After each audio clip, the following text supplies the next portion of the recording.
Surat railway police સ્ટેશનના ગેરકાયદેસર તમાકુ ગુટખાનો જથ્થો કુલ 52 નંગ પાર્સલો જેની કિંમત ₹12,80,448 ની મત્તાનો મુદ્દામાલ કબજે કરતી સુરત રેલવે પોલીસ અધિક્ષક શ્રી અભય સોની સાહેબ પશ્ચિમ રેલવે વડોદરા તથા નાયબ પોલીસ અધિક્ષક શ્રી DH ગોર પશ્ચિમ રેલવે સુરત વિભાગ સુરત નાઓએ ગુનાના કામે પકડાયેલ ગેરકાયદેસર તમાકુ ગુટખા મુદ્દામાલ નાશ કરવા માટે જરૂરી સૂચનાઓ અને માર્ગદર્શન આપેલ છે. અનુસંધાને આજરોજ સુરત રેલવે પોલીસ સ્ટેશનના પાર્ટ બી ગુનો રજિસ્ટર્ડ નંબર 112-120-512-40-696 20224 ગુનો સિગારેટ અને બીજો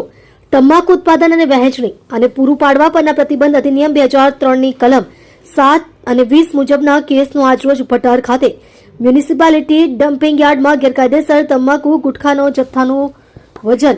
કુલ 2670 કિલોગ્રામ પર 52 નંગ પાર્સલો જેની કુલ કિંમત ₹12,80,448 નો મુદ્દામાલ